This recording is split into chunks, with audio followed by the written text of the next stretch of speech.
our next guest, she's my best friend. And I just want you guys to know that sometimes we think people in our lives, like, they don't get us. And during the pandemic, the one thing I learned was it's okay to make friends that are far, far away. And we met through Facebook. She's my best friend. Her name is Karen Gibson, and she is the owner of Letting Go with the Law. And I'm just so grateful to have her here. She's a parent coach, but above everything, she's a light. And I'm honored to have her with me, with Ricky LaCorte. And without further ado, this is Karen.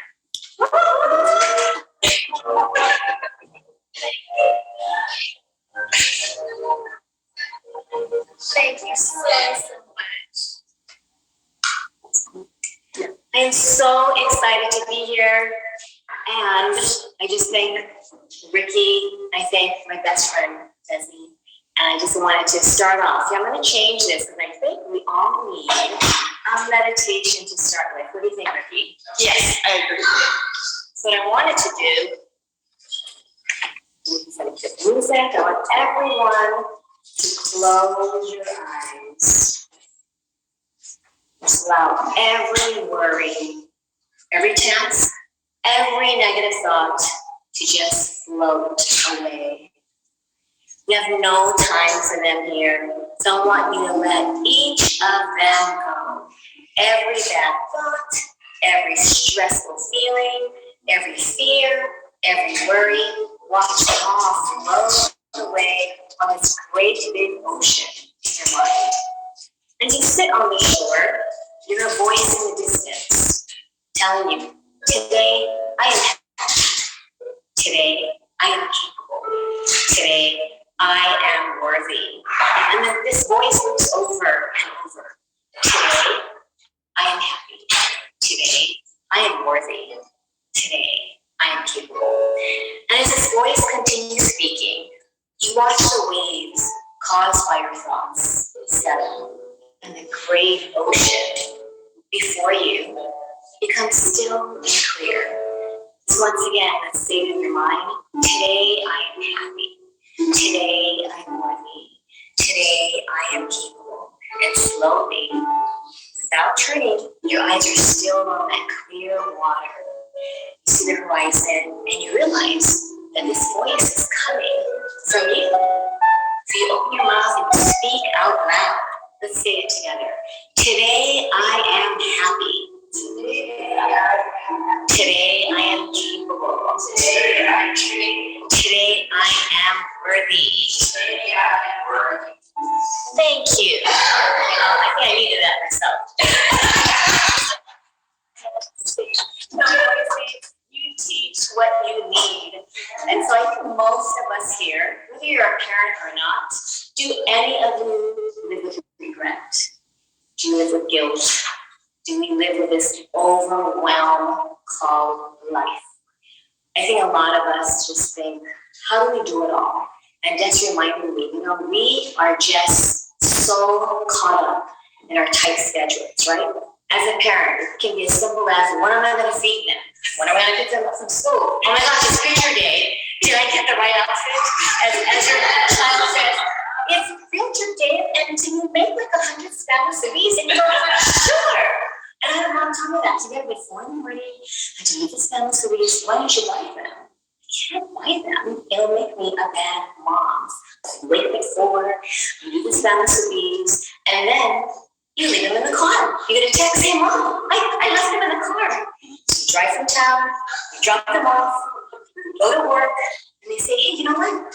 There's this unexpected meeting. Can you run it? And you say, sure. Because I'm just wondering when we're going to run it anything. Pop my piece of it. So I think sometimes I feel the need to do this, like, yes, I can do it. And Ricky and Des have given me permission. Just have my meltdowns. She's seen it. Ricky has seen it. And I thought, sometimes it feels impossible, right, to even get through the day. So I'm here to remind you, we're going to reflect, we're going to reset, and we're going to renew so that we can bring in 2023 with more optimism and less like pessimism and worry. And believe me, I am like the expert in worry. I'm here to remind you that as a mother, 2 adult daughters, I have been through it all. From like, oh my gosh, Mom, I don't know what my belly tights are. And you think, that's okay, we'll find it. And then you would have found out we are not here to find lost items. We are not here to fix the broken hair clip. So now I just look at them and I just say, oh, I'm sure you'll find it. And if you don't, you will survive. And they're like, wait a minute, you always help me find stuff. Is it because you're a parent coach and you're telling us to be independent? And I say, yes. Mom, we want the other mom. But, and then the guilt comes in. And I think, it's okay. And Des always reminds me, release the guilt, release the overwhelm. And what brought me here today, what led me to a coaching, how do I even end up coaching moms? I wanted to quit so many times until Des said, you're relatable. It's not like you failed. You're relatable. And I just hear, but you failed. And so I wanted to just describe in a little bit of how I got to be here today. These wonderful co-speakers of mine. I decided to publish Mama's Gotta Let Go, How to Let Go Without Losing Your Sanity. I decided to have these bubbles. Let me read you. These bubbles are stress, anxiety, chaos, fear, and overwhelm. And a lot of people laughed when I told them that I wrote this book because they said, you letting go? And I was a little person. Every time I didn't let go, my family would be like, wait, Mom, right? Like letting go? Like, just because I wrote it doesn't mean, like Auntie Des said, doesn't mean that I mastered it. I am in progress. And it doesn't mean that I learned to let go. And my darling little one who's 20, but so you wrote it, but you don't know how to let go? It's wonderful lessons that are pushed. So I decided, it's okay not to let go. It's okay to have these meltdowns. And I wanted to just share a few of the tips that I learned, still learning. And I think that the number one tip is learning to let go of worry, to let go of what you think should be. I came across this quote from an author in the 1900s, James Campbell, and he said, don't focus on the plan that you think your life should be. Just welcome what sometimes just is thrown at you, right? Sometimes you just think, I thought my daughter, from straight A's to throwing up, not wanting to go to school, and as an educator, I know now my mistake. I thought we need to get that extra credit. We need to get those straight A's. And now I look back, none of that matters. And I think with this journey that I'm on, it's truly all about mental health. Like Deslynn was saying, it's self-love and really knowing your worth. I have so many students of mine crying, saying, I can't do this because I'm not smart, or I can't write, or I can't, and just fill in the blank. And all they need is someone to truly believe in them. Even if they don't know how to read, they don't know how to multiply, they're 15, and they base their value on academic achievements. Like Des was saying, just admired for getting straight A's, or just, knowing that, oh my gosh, I did this extra credit. I'm taking pre-AP. And that really makes other kids feel like I'm in special ed classes, or I don't know how to focus. And I'm always there to tell my students, grades don't define you. What's hard is when they say, but my parents, can you talk to my parents? Can you change your mind? And I can't change their mind, but all I need is one person to say, you know what? Your parents truly believe that grades, what do you think? Because if I don't get good grades, I might be homeless. I thought, wait. So we have a serious talk where I listen to them. And I really put the academics aside. Before I thought it was all about academics. right? I started Brain Builders in 1999. It took me over 20 years not to focus on academics because as an educator, I talk to my daughters, they're like, Mom, you gave us worksheets when we were in Disneyland. They look at their workbook, Mom, this was like New Year's Eve and you made us do a worksheet. So I'm doing major apologizing. Many guys know that it is never too late to apologize because when I hear Des wake up cradle, I'm thinking, oh my gosh, because I guess I don't remember this. My daughter's like, you know how you used to wake us up? Come on, we have half an hour, the laundry's in there, make sure you get your lunchbox, make sure that you know all your homework is, you should do this, you should do that. They did? So I remember we did like comfy cozy for 7 minutes. They remember me just, you know, as you can tell, I talk fast, I move fast. So Jess is always like, slow down, slow down. I'm like, this is slowing down. It's normally just like Tasmanian devil, which means, I think that's why my spirit animal is the sloth. I'm so excited. I was so excited for this too, but my family knows that I'm so excited to see the sloth. But I digress. We go to the next thing. Yes, I probably would have been diagnosed as ADHD.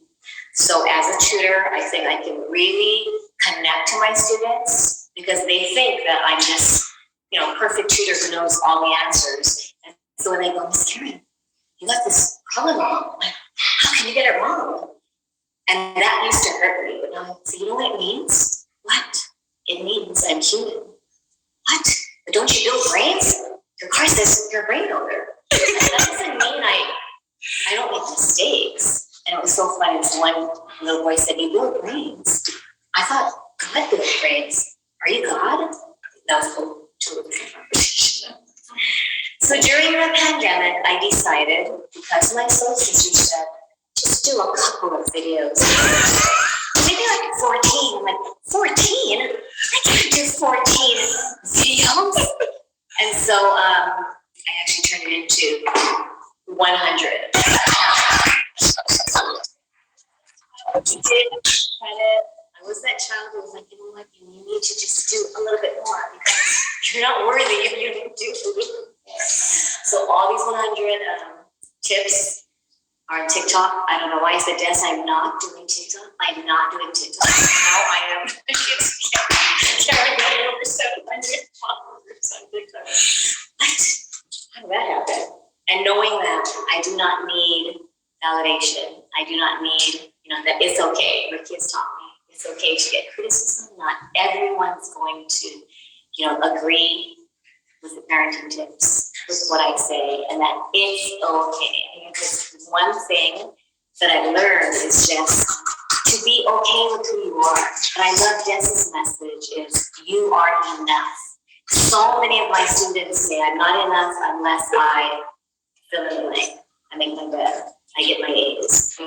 I'm perfect. I need to be perfect. That is a dangerous message for our kids because then they grow up feeling that I need to raise my children perfectly.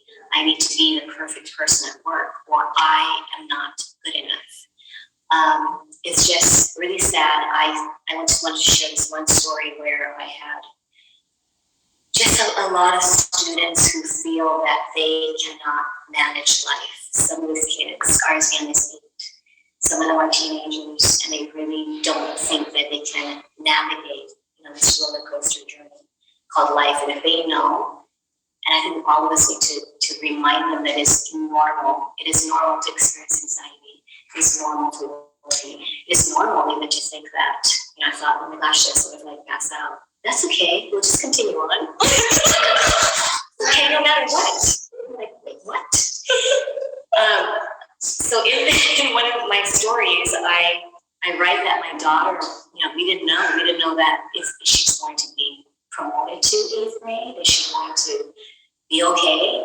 And my friend said, it's okay if she repeats 8th grade. I was like, what? So she had horns coming out of her. Wait, what? Yeah, it's okay. This is the journey. And I'm like, but I'm an educator. Like, the journey cannot be repeating while I tell my other parents, right? It's okay if they fail. It's okay if they repeat. And then you realize, wow, it is tough. It is tough to watch your kids fall. It is tough to watch your kids suffer.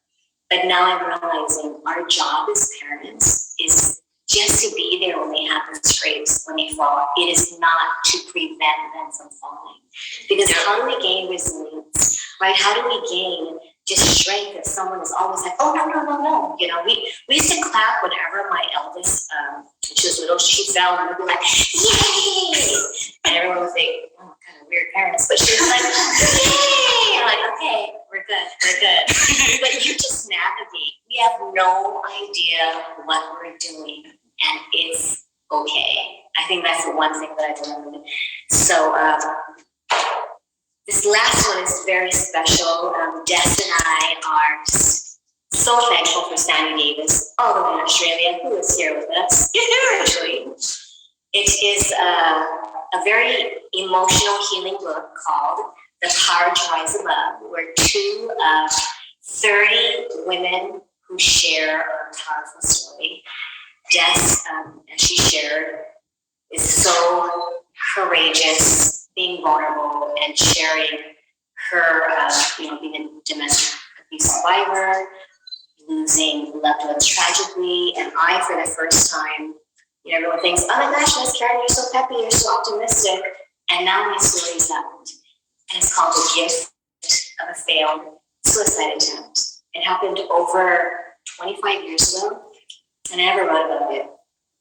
I thought, I don't want this to be tragic. It truly is a message of hope. So when Sandy reminded me, we need to let people know that we need to travel through just the most thunderous, the most scary, the most, just horrifying storms sometimes in order to see that rainbow of hope and know that each of us, no matter what adversity we face, sometimes all it takes is just one person. Sometimes it's finding you. If you feel like you're alone, it's you. You are your best friend.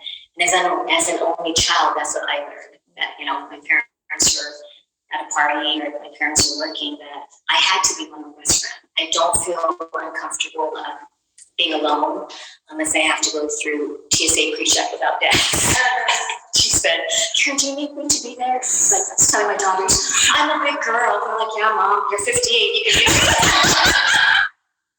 I always struggled with your dad who's going to carry my heavy suitcases. And, I took the wrong turns and I can do this, I can do this. And she's like, Karen, you're like, where are you? I'm like, I'm getting there. And as soon as I saw her, I thought, I'm here. Let the vacation begin. And then let the phone ring. And Des has me on video going, hello? What? Is this an emergency? You needed what supplements? Is this an emergency? Mom, we don't have this, we don't have that. I gotta go. But board in another hour. I really have to go. But what about, you know what? It'll be okay. Bye. I released some guilt. I'm like, Dad's just like, it's okay. But I think that's what this whole thing is about. It doesn't matter who shows up. It doesn't matter, if your expectations are met or not. No matter what happens, it's meant to be. And I think I'm just so grateful to be here because I would never have imagined me speaking and doing what I've always dreamed of. So thank you so much. And I am going to give it to Des.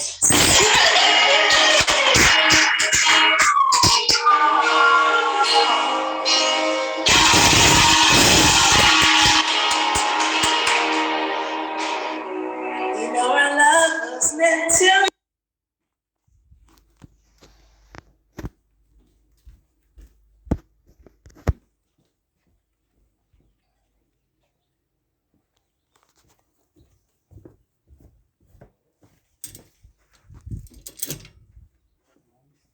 Okay, I had to record. Yeah, right here. Be disturbed. I just finished it. I'm not sure. Her thing popped up, so I don't know if it. No, just not. We're just getting ready to leave to see Uncle Kalani. She forgot.